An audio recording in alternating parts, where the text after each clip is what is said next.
सच्चिदानंद भगवान की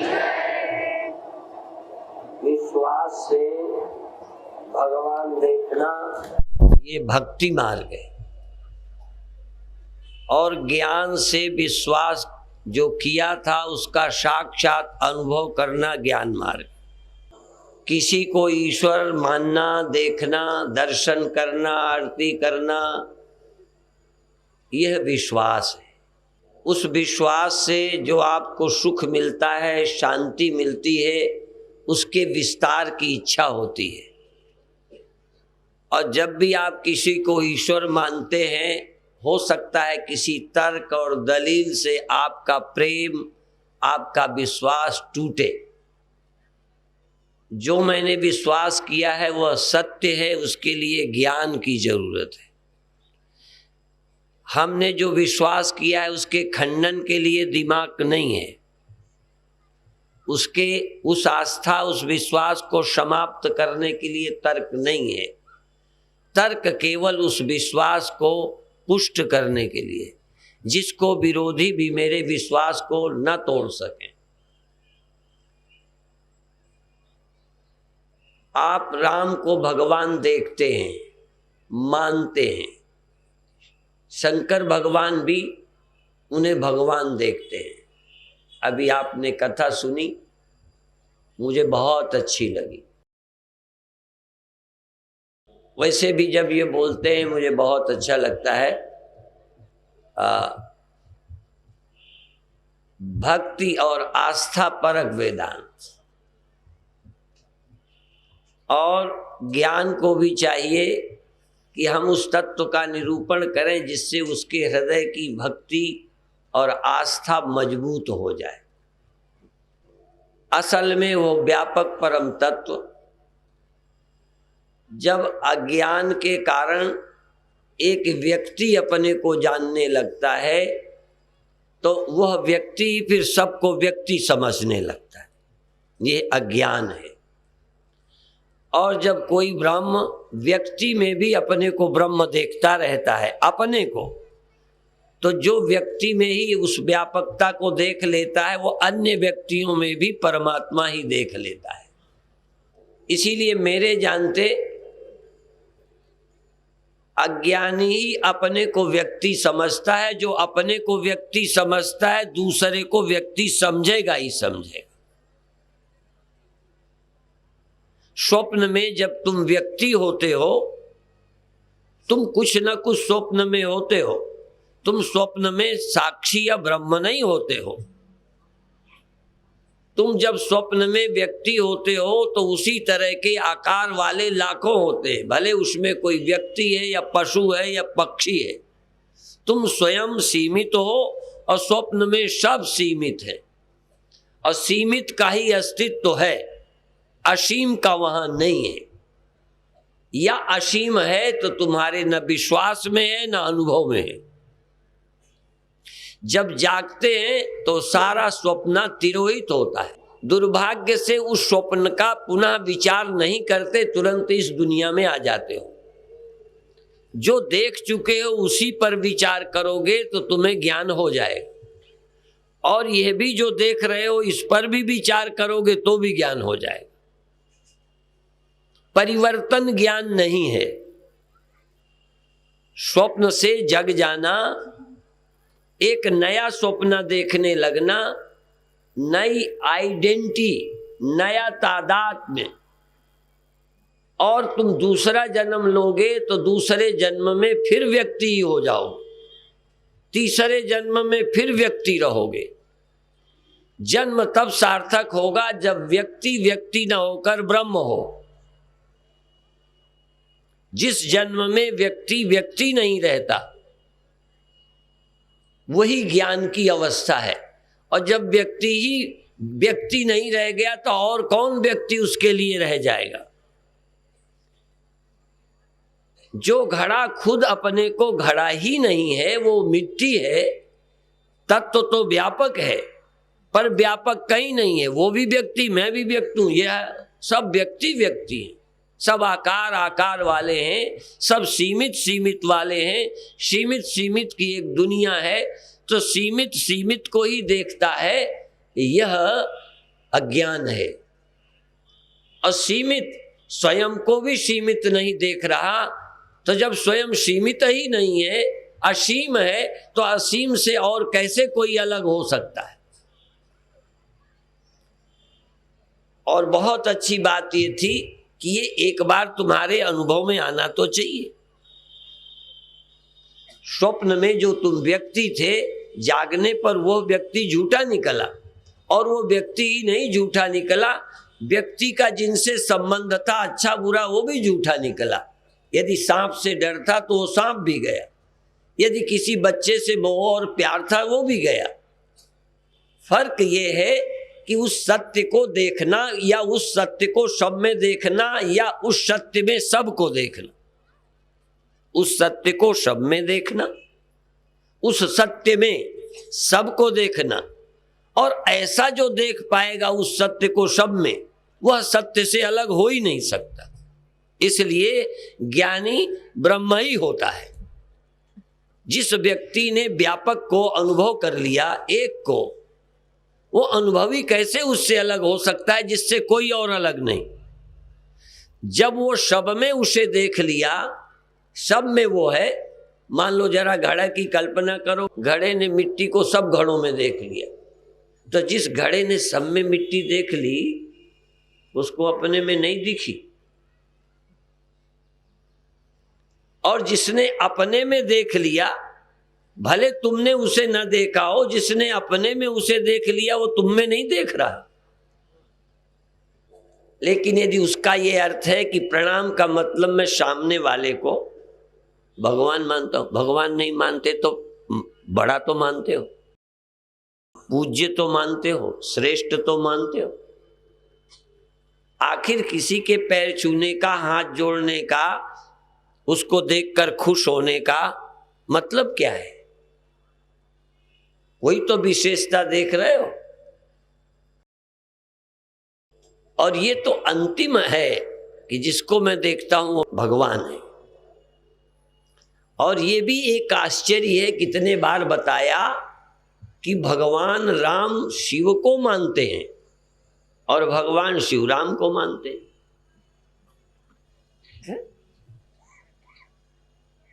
क्योंकि कहीं अपने को ब्रह्म कहने में या महान कहने में हो सकता है अहंकार हो सकता है चूक हो, लेकिन दूसरे को भगवान देखना, इसमें बहुत अच्छाई है। यदि आप अधूरे भी हो और किसी को भगवान देख पाए तो समझो तुम पूरे हो जाओगे। इसीलिए जब हम किसी को महान देखते हैं, उस महानता के प्रति आस्था श्रद्धा होती है, तो हमारे मन में महानता उतरने लगती है। इसलिए भगवान शिव को राम भगवान देखते हैं। इसीलिए रामेश्वरम में राम शिव की स्थापना करते हैं।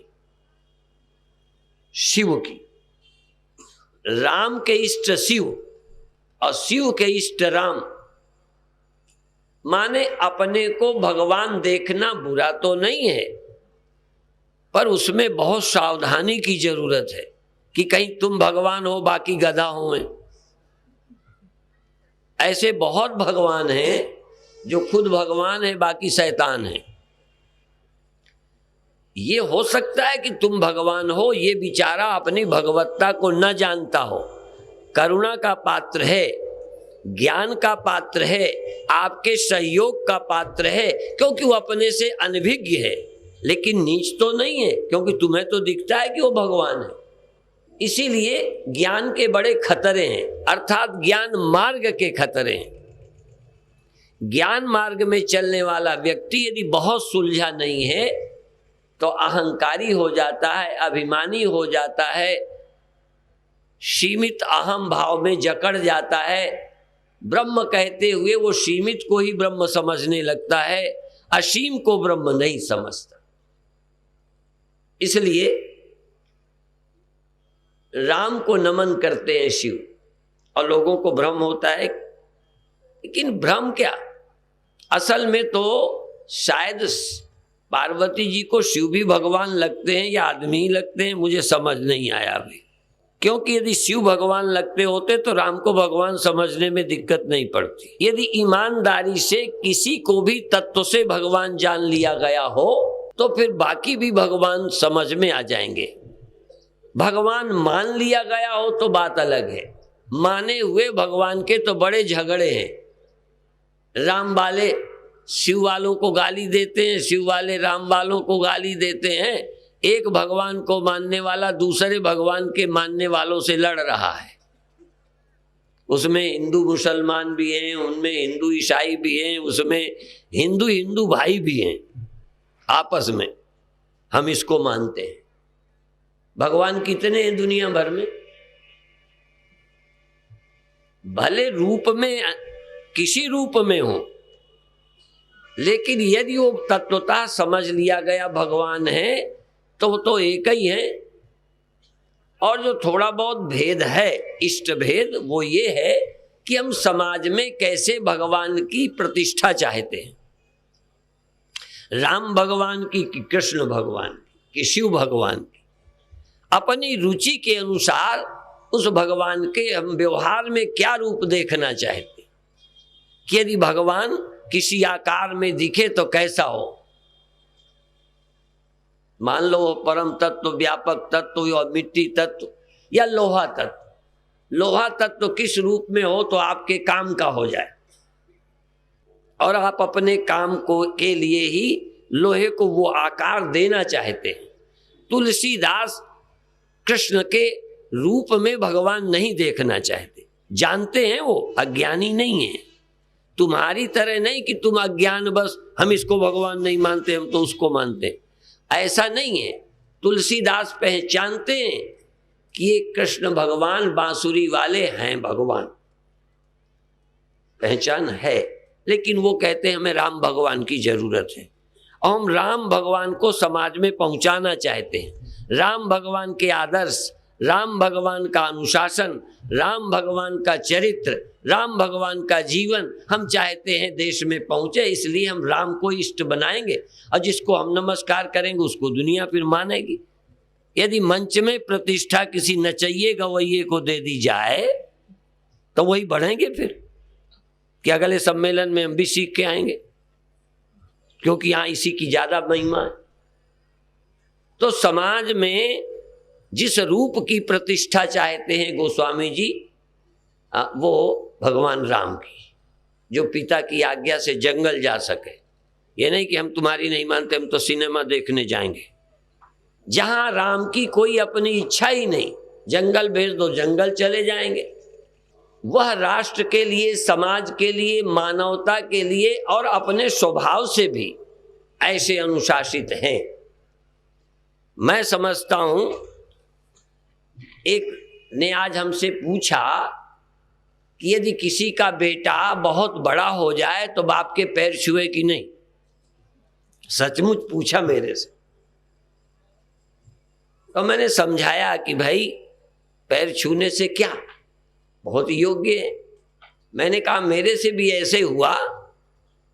मैंने जब घर छोड़ा तो घर में माता पिता को ही ज्यादा मोह होता है, बड़ी चिंता में रहे कहाँ चला गया। ढूंढते ढूंढते 7 महीने में कानपुर में अचानक आ गए। तो सैकड़ों संत थे गुरुदेव के समय, तो जनता भी थी।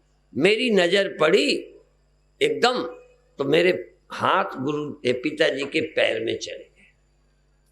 तो संतों ने देखा, तो गृहस्थी को प्रणाम करता है, ये कौन है?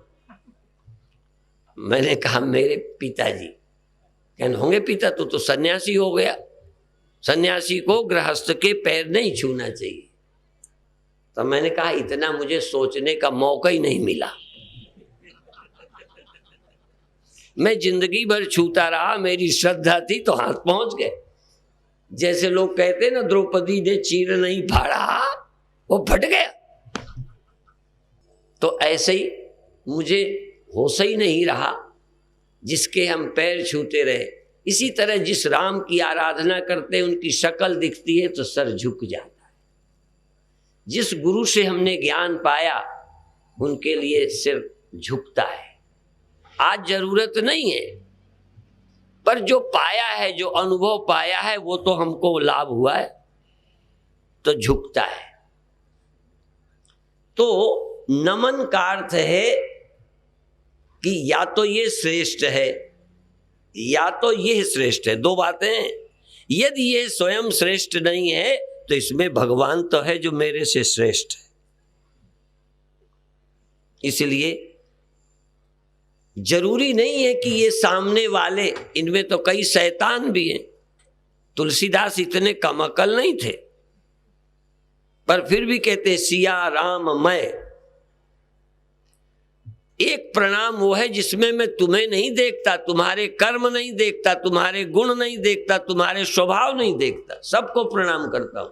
एक तरफ तुलसीदास की ये सोच, मैं तुमको करता ही नहीं, मैं तो उसे करता हूं जो तुम में है। और दूसरी तरफ कृष्ण भगवान है, जानते कहते हम तुम्हें नहीं करेंगे, लो है ना उपद्रव।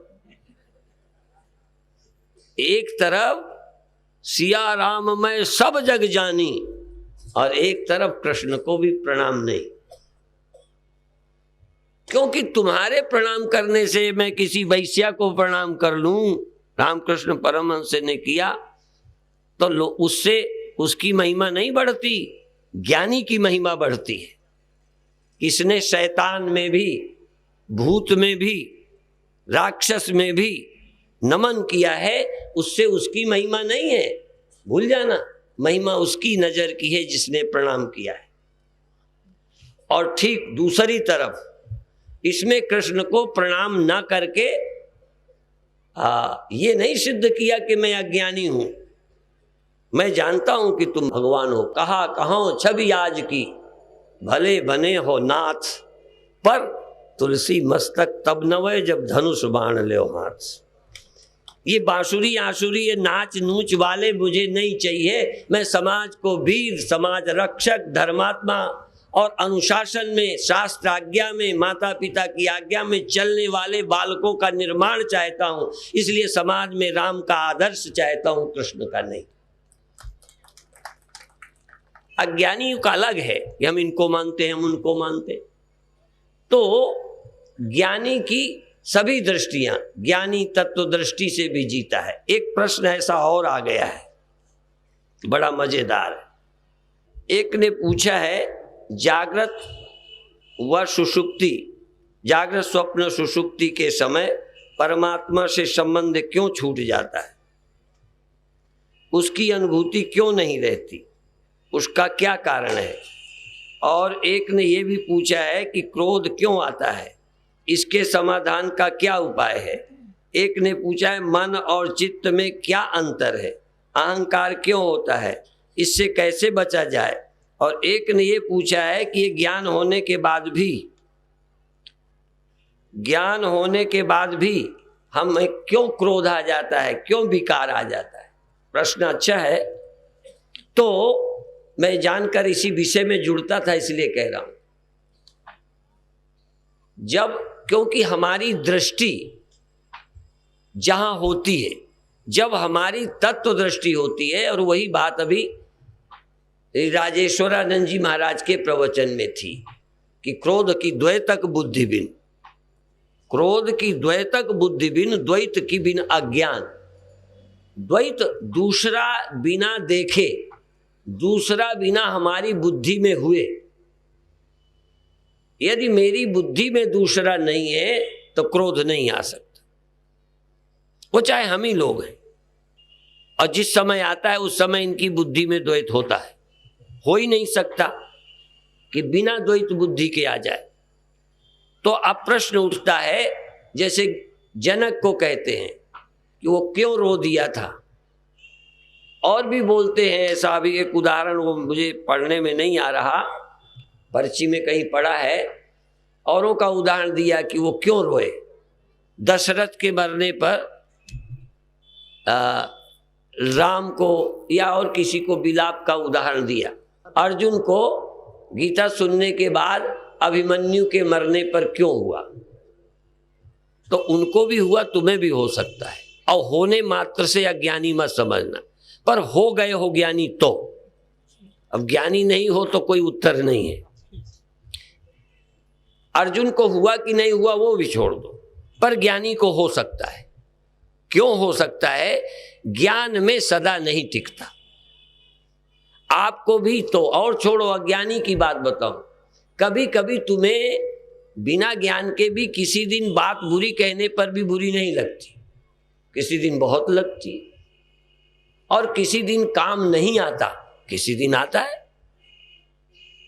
तो विकार का मामला व्यवहारिक दृष्टि से भी स्थायी नहीं है कि सदा रहेगा। कभी कभी लेटे लेटे नींद नहीं आती और कभी कार चलाते आ जाती।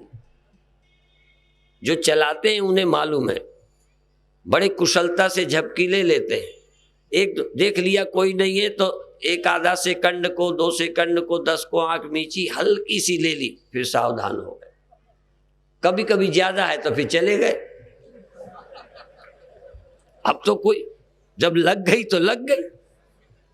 तो इसी तरह से जब हमारे चित्त में दूसरा नहीं होता, या जिस समय चित्त में मैं ब्रह्म होता हूं, जिस समय मैं अपने चित्त में ब्रह्म होता हूं, उस समय मैं क्रोधी नहीं हो सकता। जब मैं अपनी बुद्धि चित्त में ब्रह्म नहीं हूं, इसीलिए भोक्ता भोग्य भाव तब समाप्त हो जाता है यदा ब्रह्मास्मि भावये। जब घड़ा अपने को मिट्टी हूं ये ख्याल करेगा तो ये खुद घड़ा नहीं, कोई और घड़ा नहीं। जब वो खुद इंडिविजुअल कॉन्शियसनेस में, वैयक्तिक चेतना में आता है कि ये मैं हूं, तब इसे भी ख्याल आता है कि मैं निर्धन हूं कि गरीब, मैं हिंदू हूं कि मुसलमान, मैं स्त्री हूं या पुरुष, ये मेरा दुश्मन है।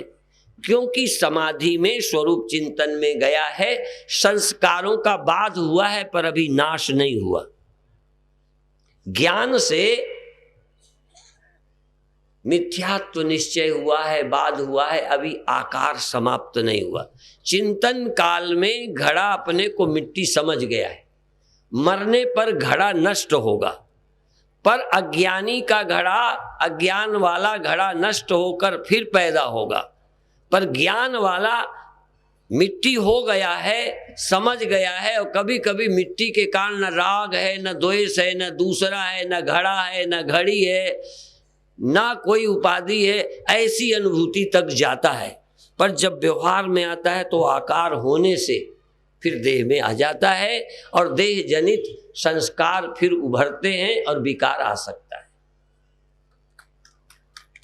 ऐसा नहीं है, जो करते हैं उन्हें मालूम है। कोई कहता है आता ही नहीं, कोई कहता है आना ही नहीं चाहिए। हाँ, नहीं आता जब वह स्वरूप में होता है। जैसे गहरी नींद में होते हो, एक ने ये भी पूछा है नींद में, हमने कहा अभी जागने में ही नहीं तुम्हें भगवान मिला तो नींद में छूट जाता है, इसका क्या मतलब?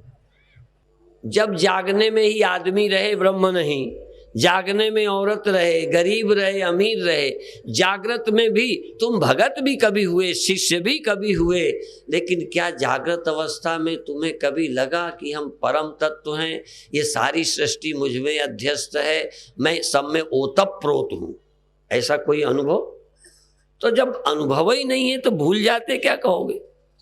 भूलना तो तब होता है जब ज्ञान हुआ हो। इसलिए ज्ञानी तो भूल जाते हैं, अज्ञानी क्या भूलेंगे भगवान को?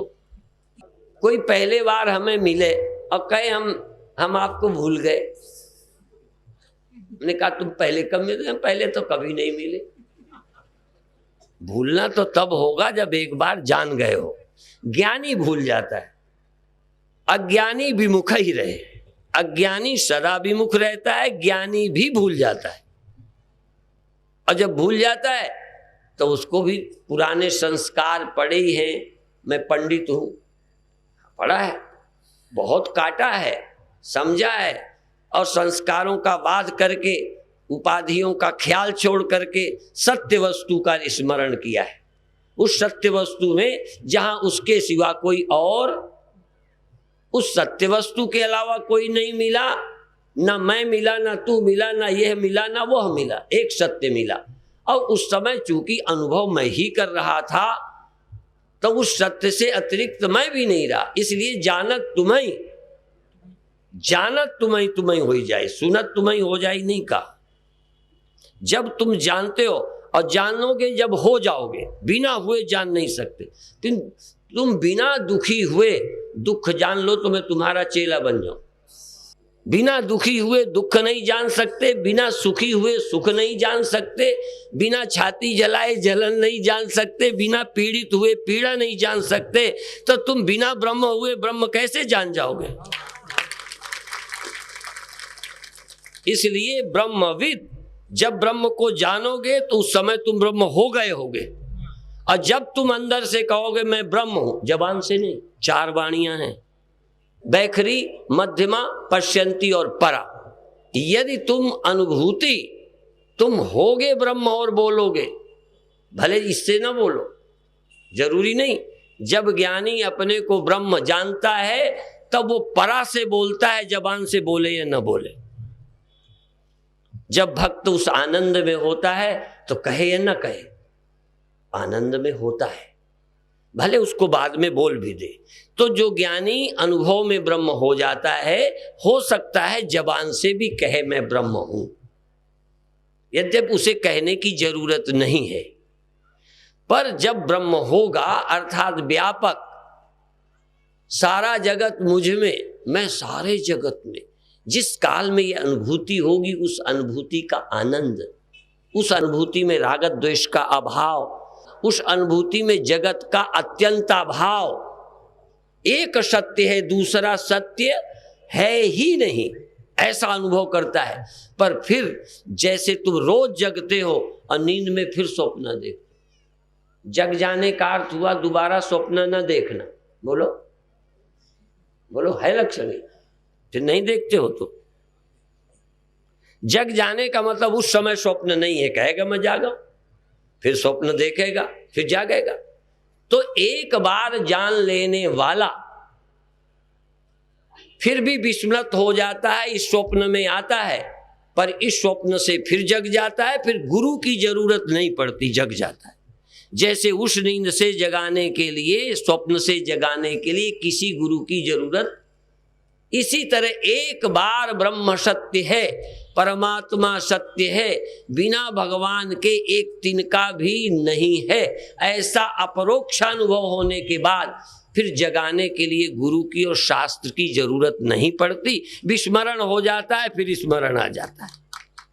पर पहले बिना किसी ज्ञानी के ये समझ नहीं आ सकती। उजेला दिख सकता है, कुंडलनी जग सकती है, आनंद मिल सकता है, पर परमात्मा विषयक भ्रम और अज्ञान बिना गुरु के न गया है न जा सकता। इस भ्रम को तोड़ने वाला ज्ञानी ही गुरु होगा।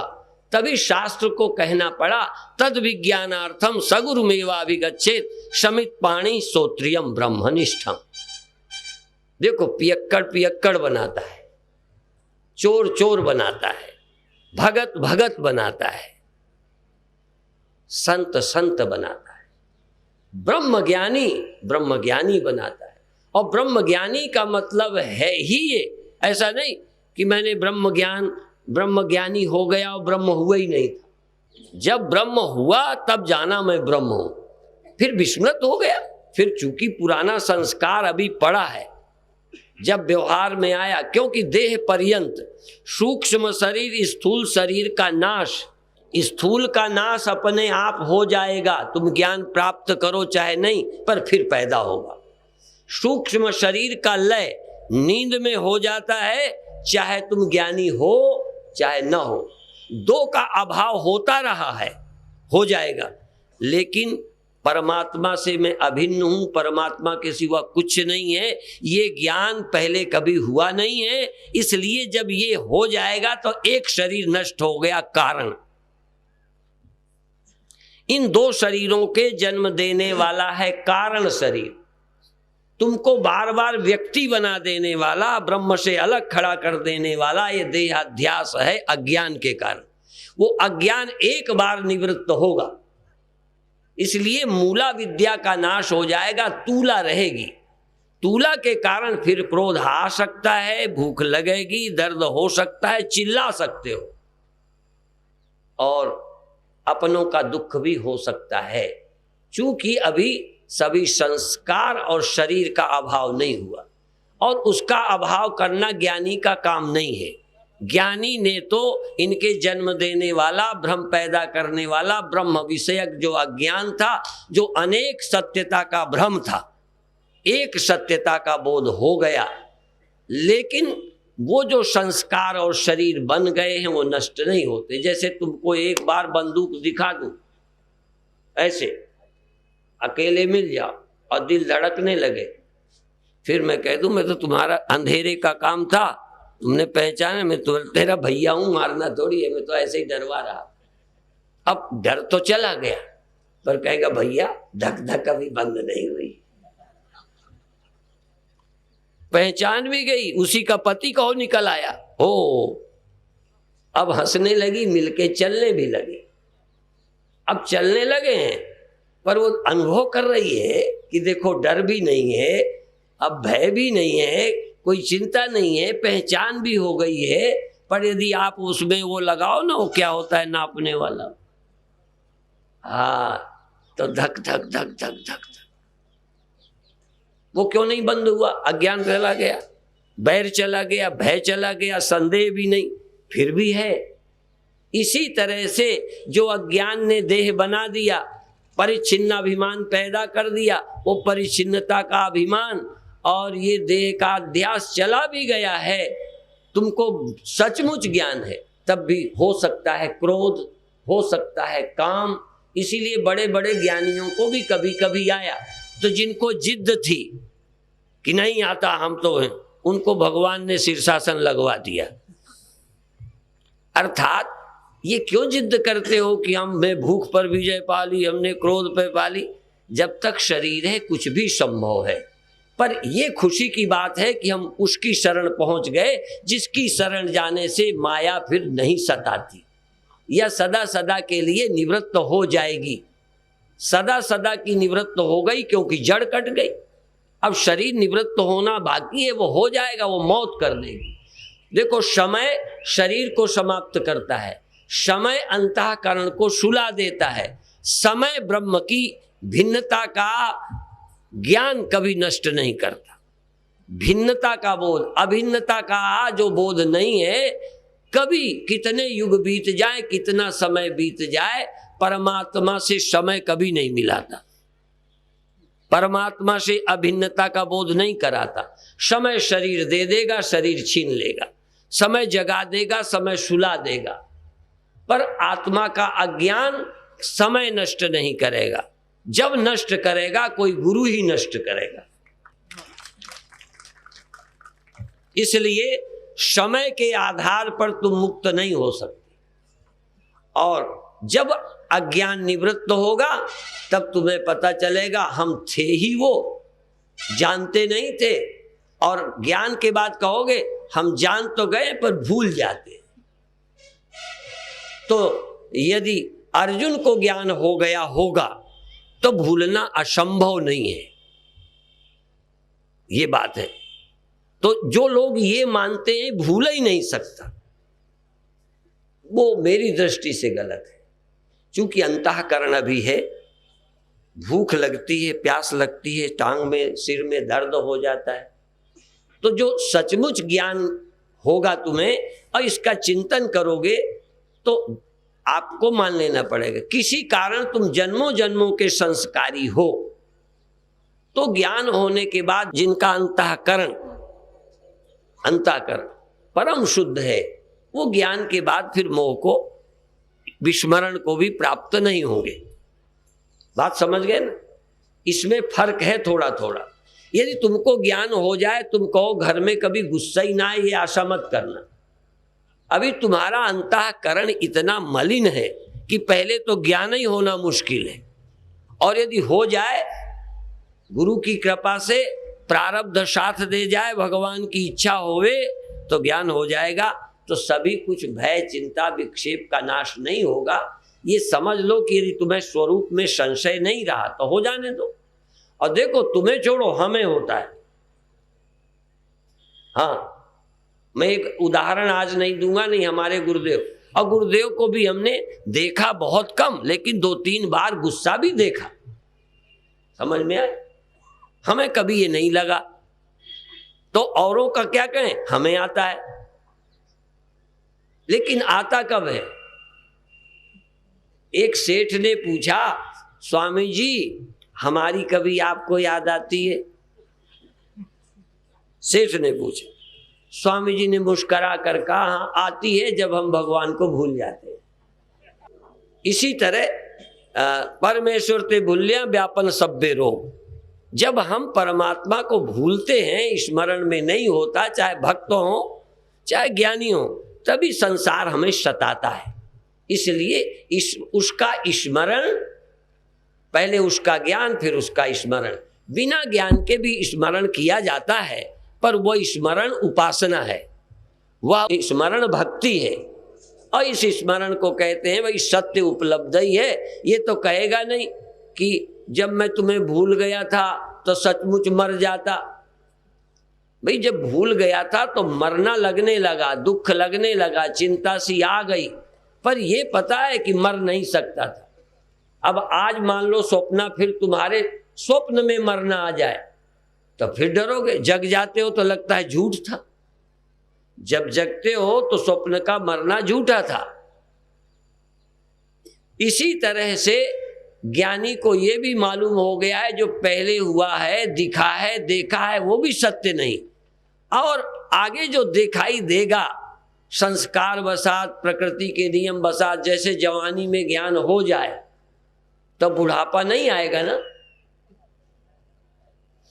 जवानी में ज्ञान को उपलब्ध हुआ, चलो बीता भरा, बीता तो आया, इसकी स्मृति आएगी, आखिर शरीर की जवानी भी आएगी, तो जो चलने की क्षमता है वो कम पड़ेगी।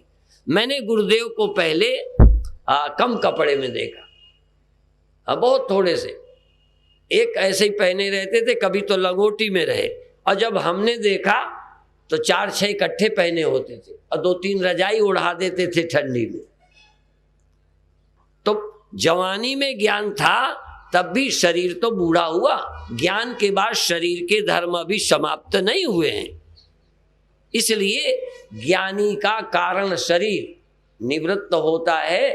कारण शरीर जो असूक्ष्म पैदा हो गया है, ये इसको समय खत्म करता है। पहले भी समय ही खत्म करता था, पर समय खत्म कर देता था शरीर को, मेरे कारण को नष्ट नहीं कर पाता था। इसलिए कितने बार शरीर समय ने समाप्त की, हमने नहीं चाहा था, फिर भी कर देता था। आपका तो चाहने पर खत्म करेगा, आपके चाहने पर बुढ़ापा आया था। तुम ज्ञानी हो जाओ तब भी बुढ़ापा आएगा, तुम ज्ञानी हो जाओ तब भी कई समस्याएं आएंगी, और बुढ़ापा आएगा तो रजाई अब से ज्यादा ओढ़नी पड़ेगी। सन 62 की ठंडी में जब तालाब की मछलियां मर गई थी, शेरसो में था,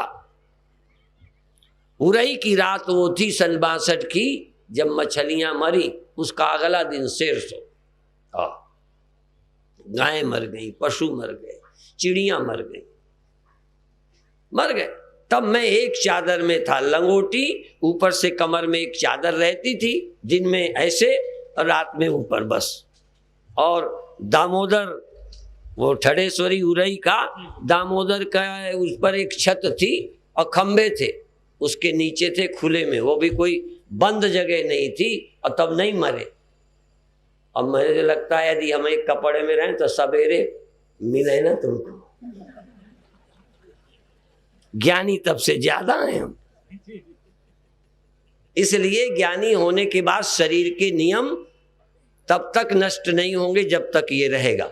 बस फर्क इतना है कि दोबारा शरीर नहीं मिलेगा। और वैष्णव लोग कहते हैं हम परमात्मा से अलग न होते हुए भी कहियत भिन्न न भिन्न, थोड़े हम हैं पर उससे अलग नहीं है, इसलिए हम शरीर में आएंगे पर स्मरण रखेंगे।